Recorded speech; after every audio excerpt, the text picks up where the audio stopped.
Good evening. I'm Jason Debley, and tonight's review is a Johnnie Walker bottling that's only exclusive at travel retail, meaning duty-free in an airport. Specifically, Johnnie Walker Explorers Club Collection, The Adventurer. So the Adventurer is one of three offerings in this Explorers Club collection, and the other two, actually there's three others. There's the Spice Road, there's the Gold Root, and the Royal Root. So, Explorers Club. Packaging's nice. Always is with Johnnie Walker. The Explorers Club Adventurer has the red label / which harkens to the standard red label by Johnnie Walker. And I wonder if it tastes like the standard red label. We'll find out. The other ones in this product line are the Spice Road, the Gold Root, and the Royal Root, and they have different colors and different prices. This at travel retail in Cleveland, I think it was $39. $29 or $39 for a 1 liter bottle. So you're getting a lot of blended whiskey for a reasonable price.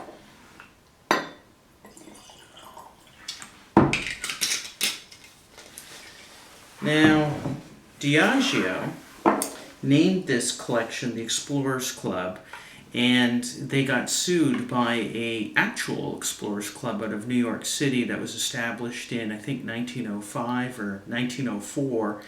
And the members of that Explorers Club, which is very exclusive, included Buzz Aldrin, Walter Cronkite, Neil Armstrong, Sir Ernest Shackleton.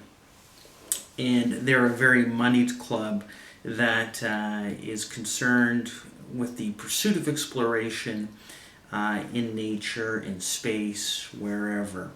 And they're a very interesting group. Anyway, when Diageo labeled this brand extension the Explorers Club, they got sued by that private club for copyright infringement, I think it was. No, trademark infringement. And Diageo lost. And Diageo was ordered to stop using the Explorers Club labeling title and probably an award of damages. I don't know what the money was. But then what happened was Diageo, the owner of the Johnnie Walker brand, entered into a licensing agreement with the Explorers Club of New York, and everything was good. So litigation's over. And now when you go to the Johnnie Walker website, it talks about exploration and, all of these things that guys like. And the question is the whiskey any good? On the nose, there's rhubarb, dark berries. It is floral, not overly impressive. There's some smoke, some rose hips. Rose hips is kind of akin to olive oil. On the palate,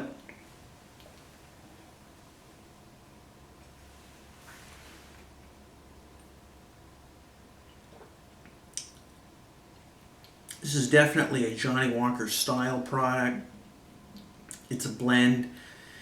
You taste a spicy, sweet entry of red fruits, strawberries, and pickled beets of all things. There is some peat in there, a zing of peat.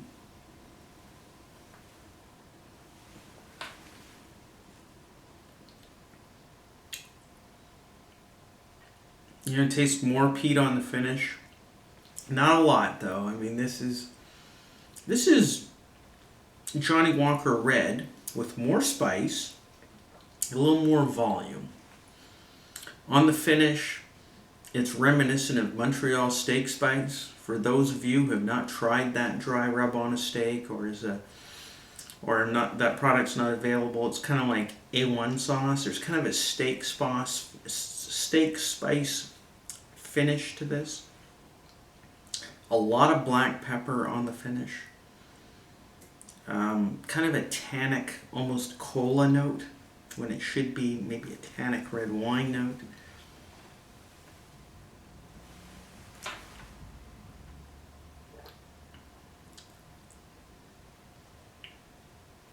My general impression of this whiskey is it's red fruit, a wee bit grainy. The finish is a lot of black pepper, kind of salted, malty, and like I said, that steak spice. This is not really a sipping whiskey. And I think I was right when drawing a reference to Red Label. There's no coincidence that it's Red Label on the Explorers Club, the Adventurer. This is Red Label, maybe dressed up a little bit. It's a little bit better than Red Label, but not by much.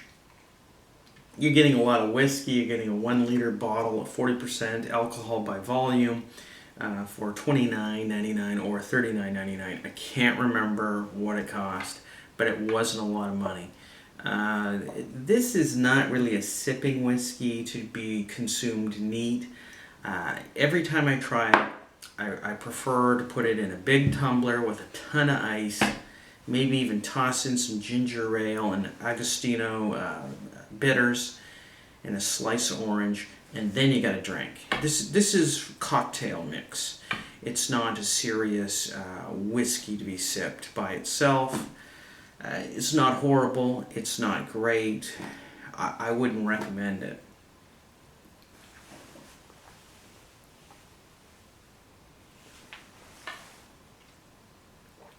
You're getting okay value for money, but it's kind of middle of the road. It's when I drink something as mediocre as this, I think maybe I should just save $10 more and buy a decent bottle. Reviews online for this are scant, and there's hardly any. Spice Road has been reviewed quite positively, as have some others in this series. But the Explorers Club, the Adventurer, is not one I'd really recommend unless you're looking for a big bottle for mix. And if you're looking for a big bottle for mix, you may as well just buy Johnnie Walker Red Label, the standard. And there's not a lot of difference.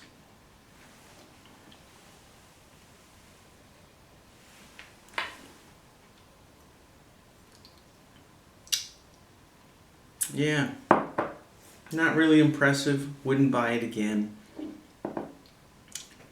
And if you're looking for cheap mix, this'll do. Or just buy Johnnie Walker Red Label Standard. I think I'd just go with the Red Label Standard. A lot of pepper on the finish. A lot of black pepper on the finish. And malt, but kind of a dull, stale malt. It's not peaty. There's some red fruit flavors in this, but they're more of a peculiar pickled beets.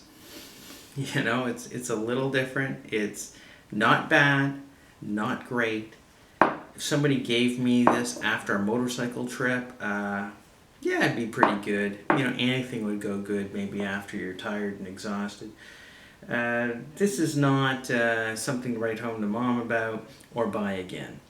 Thank you for tuning in, and my next review is going to be a really good whiskey. It's called Potchgoo. Check it out. Cheers.